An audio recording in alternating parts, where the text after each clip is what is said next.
key thing is, first, this is about strategy. I'm not going to really tell you in the book how to do the fourth industrial revolution. It'd be much thicker than, everybody told me write a business book, keep it under 200 pages or nobody will read it. So I tried to do that.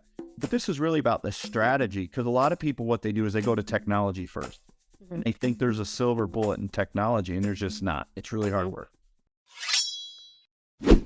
Welcome to Business Ninjas, brought to you by WriteForMe, where you'll hear from business leaders who are out there growing their business and slaying it every day. Learn from the masters. Let's get started.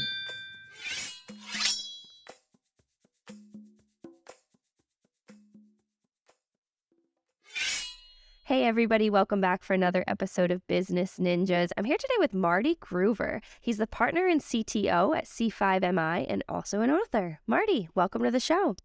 Hey, thanks for having me on, Kelsey. Yeah, excited to have you. So, Marty, tell me a little bit about yourself.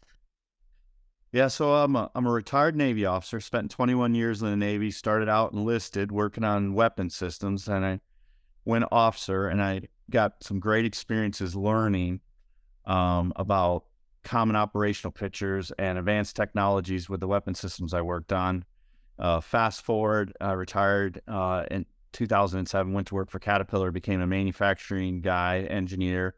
Then I was an operations person, a factory manager. And then I deployed a system called SAPs. It's a ERP software that helps you run the factories better and all that. And complained about it enough at Caterpillar where they put me in charge of globally deploying all of Caterpillar's ERP systems. So I really got in. I went from the operations side to the IT side, and then we started getting into Industry 4.0, which is connected technologies, IoT, all those good buzzwords in our factories. It excited us enough that we started our own company called C5MI. So then in the meantime, I started translating all these things I learned in the Navy, which kind of helped me write this book. It was the genesis for Speed of Advance. Yeah, that's fantastic. So when did you first become interested in the military? Well, it's kind of interesting. I was going to college, kind of didn't know what I wanted to do after I got out of high school. I was in Florida, and the space shuttle was, at the time, it was there. I watched the space shuttle launch one day, and I was talking to somebody that it'd be really neat to work on it. And my cousin was in the Navy, and he said, if you go in the Navy and get advanced electronics, you could probably learn enough to take you out there and work, at the Space Coast. So that was my original plan. And then I got on my first ship, and I absolutely loved the Navy. Yeah. Being at sea and working on technology and all the fun stuff, that we do. I just loved it and stayed in. That's fantastic. So it sounds like that's kind of what led you to Speed of Advance. It is. Speed of Advance is a naval term. So when you're on the bridge of a ship, you're always driving the ship somewhere. So as an officer, ship driver, I was the officer of the deck, and we always had to measure it. So as actual versus plan. What was our plan? Where do we need to be by when? And you're always constantly measuring your speed to be the most efficient speed you can, because you don't have a lot of resources at sea, so you don't want to burn extra fuel that you don't have. So it really was the genesis of measuring things, and we measure everything, even the number of eggs, water, you name it, every day it gets measured. Yeah. And so when I went into manufacturing, I jumped right into measuring quality, measuring velocity, how fast we're moving things. So it just was a natural transition. And it just really made me think I need to write this book. I didn't realize when I was in the Navy, I called myself Marty McFly in the book. I kind of saw the future. And when I went back into manufacturing, I thought I was going to, Caterpillar's Fortune 100, great manufacturer, but I kind of went backwards from some of the technology I had the Navy back into manufacturing. So I was able to leverage, just like out of the sports almanac and Marty McFly, I put some of these things in place in Caterpillar and was really successful with them. Yeah. So when did you first see kind of the connection between the U.S. Navy strategies and then, your success in business strategies? Yeah, it was really a slow progression. It was interesting. I didn't realize at the time. So the Navy built this system called the Aegis Weapon System. And that's kind of how we won the Cold War. The speed of air warfare was so fast in the Vietnam War that humans couldn't really be in the loop of the systems anymore and be effective. We actually took a couple missile shots because the missiles were going too fast, and the systems that we had relied on humans to connect them. So we built these weapon systems that were fully automatic and could track a lot of contacts at the same time. And because we got so far ahead of the Russians, really, they couldn't catch up. So they basically had to quit. They didn't have the money. And So then I didn't realize it at the time. I get into manufacturing, all of a sudden all these common themes and threads are starting to come through. And then you look at Amazon, the speed of retail, the Industry 4.0 and the technology is very similar to the speed of air warfare. And now the speed of retail is really driving, advanced manufacturing and the next industrial revolution. Talk to me a little bit more about what you mean by, and you can see it behind you. Talk to me a little bit more about the fourth industrial revolution. Yeah, so the third industrial revolution is kind of interesting. So when you look at the late 70s, it's very similar to what we're feeling right now. We had a lot of inflation, things were costing really high. Now, people like to think that the politicians that came into office, and I won't name names, made a bunch of changes and changed our economy. Some of that could be true, but really it wasn't just fiscal policy. It was the Silicon Age or PC computers. Yeah. And when you look at the last 30 years from the early 80s till right around 2010, every year we got better and better, more productive because of our computer systems. But now we're kind of at the end of that Silicon Age. And what's interesting is the Bureau of Labor Statistics tracks multifactorial productivity in our manufacturing section and everything that we do. And it's actually been going down since around 2011. Why? And everybody talks about digital transformation. We have too much technology, too many things, and they're not converged properly. What the fourth industrial revolution is about is really how do you take the person out of the loop, sort of like what we did with the Aegis weapon system, let them do the important things, let the computers do what they can do with algorithms and drive actions without a human ever being making that decision, and then only presenting problems that a human can solve. So the fourth industrial revolution, a lot of people think, oh, it's going to be AI. If chat GPT, if you've heard of that, that's like the biggest buzzword these days. It's going to take over everybody's jobs. It's not. It's just going to make people more productive, and less people want to work in manufacturing. So the idea behind it will be distributed manufacturing, meaning a lot of smaller factories, delayed differentiation, which will mean sort of like your Amazon. You'll order a pair of sneakers or something, and really a 3D printer or something will print them right then. It'll be very close to where you are, and it will follow the supply chain. So the fourth industrial revolution is going to change the way we do business. And all the inflation we're feeling right now and labor arbitrage from China, that's all going to change because of the fourth industrial revolution. Is going to allow us to do a lot more with technology than we have in the past to make things a lot more efficient. So, in your book, you talk about kind of harnessing the power of technology to drive untouchable results. Talk to me more about kind of what you mean by that. The key thing is, first, this is about strategy. I'm not going to really tell you in the book how to do the fourth industrial revolution. It'd be much thicker than, everybody told me, write a business book, keep it under 200 pages or nobody will read it. So I tried to do that. But this is really about the strategy, because a lot of people, what they do is they go to technology first. And they think there's a silver bullet in technology, and there's just not. It's really hard work. First, you got to take a process and the people.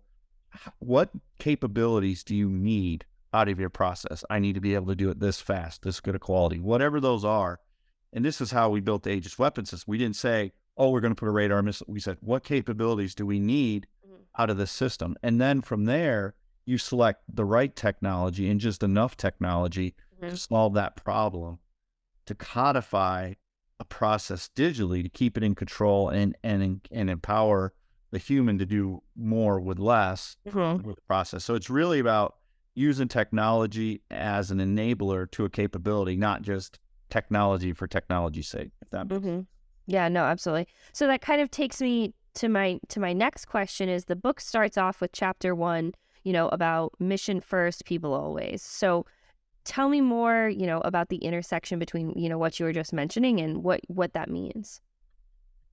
Yeah. So to me, you always got to have a mission, whether you're in business, military, whatever. That mission is really how you build the capabilities that you need. But people should be at the center of how you're going to execute that mission, because nothing can really happen unless you have an empowered workforce that has the clarity of what they're doing and why they're doing it.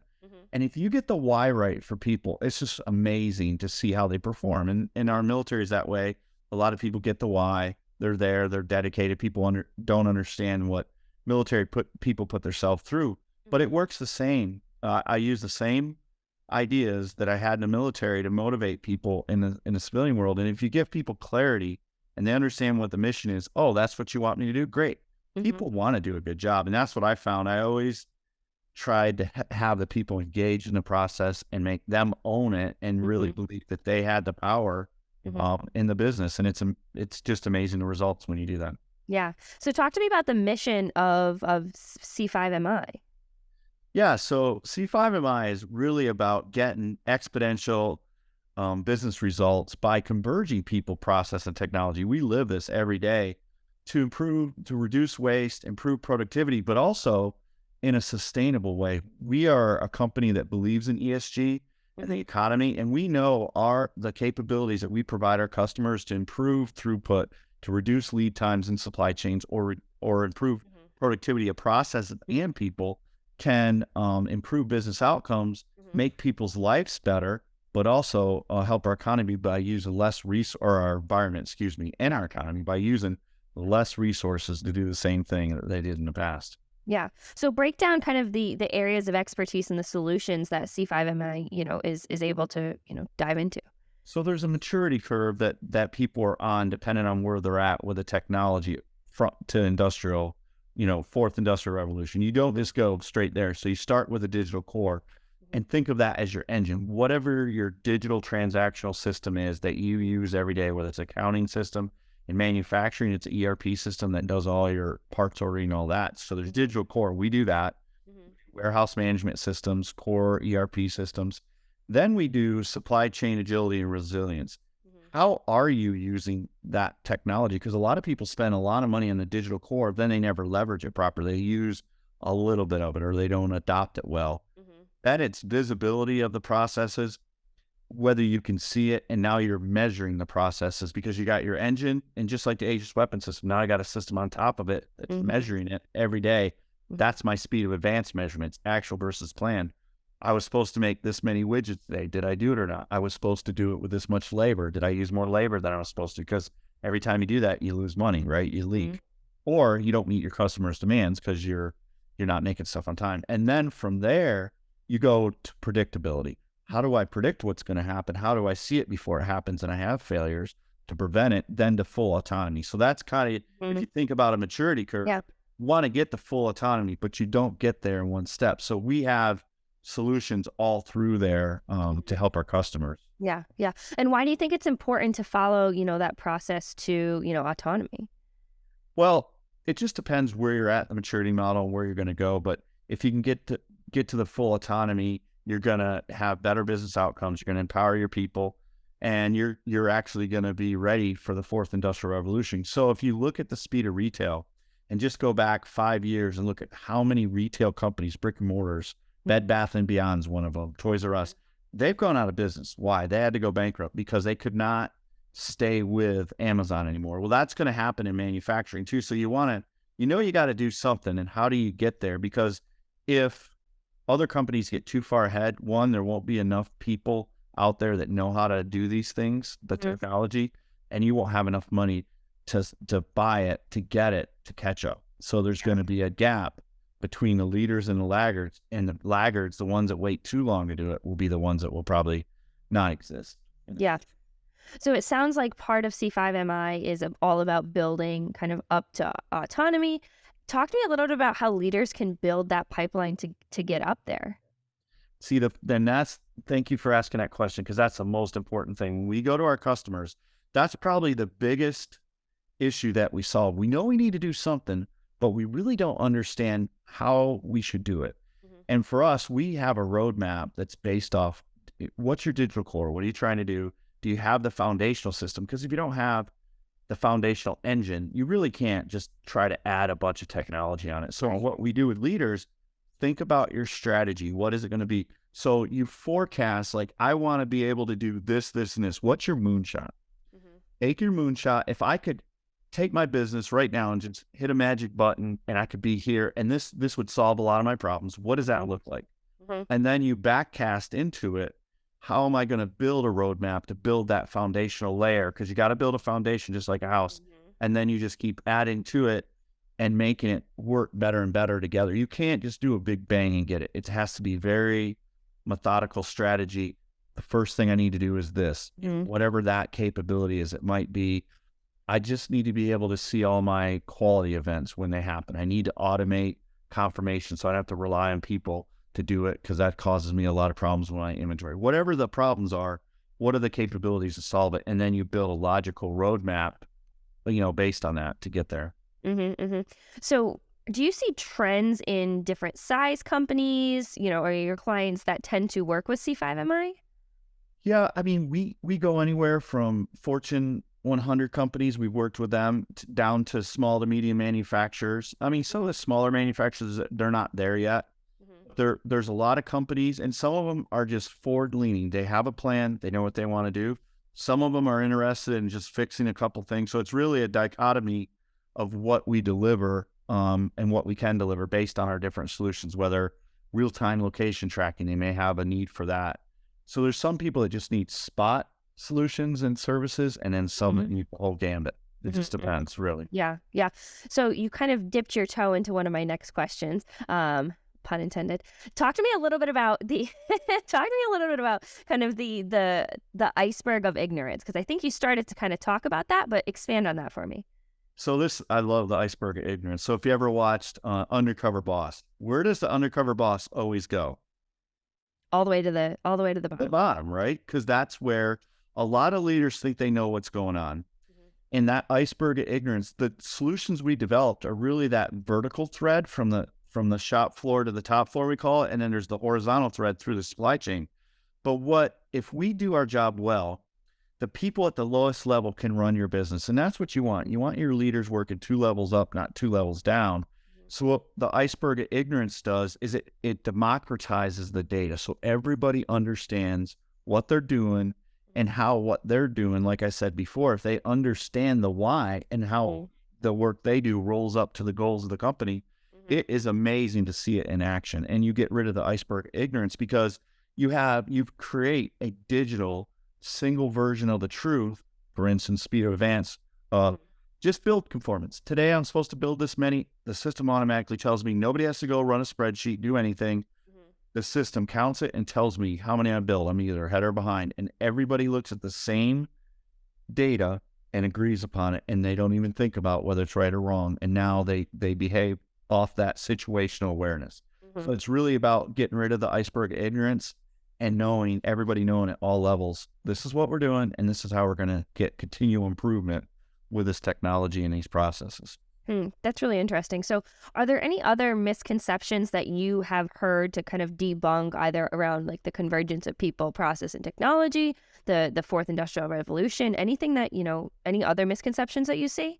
Yeah, I mean, besides people being replaced by robots and all that, the other part is that, millennials don't want to work. They don't really care. You hear this from, maybe the boomer generation. And really what I have found is if you put these type of tools in the millennials or the younger, I call them the digital natives, like my daughter, like they've never not known what this hand is, with a phone. There's no concept. I'm always absolutely amazed when we give those people these tools and the outcomes that they get from them, and how much, if you give them the data and you give them the tools, they'll blow you out of the water with better solutions you ever thought of. So it's really about empowering the workforce to self-serve and solve problems for you, so you don't have to. Yeah. And I know that sometimes it's uncomfortable for leaders to say, well, they're doing everything without me. Exactly. That's as a job, even in the military, and people will be surprised as an officer. I always want to work myself out of a job, because if I did that, if something happened to me, everybody's empowered at the lower level. The business continues. And that's the way the military works.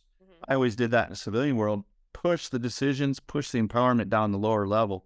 Amazing how much better the business outcomes. Yeah. So it sounds like kind of creating a culture of learning is one of the most important things. So that like you said, you're working your way out of a job. Yep. Train that next lower level, give them the tools they need, and then empower them to make decisions and learn off from as they grow.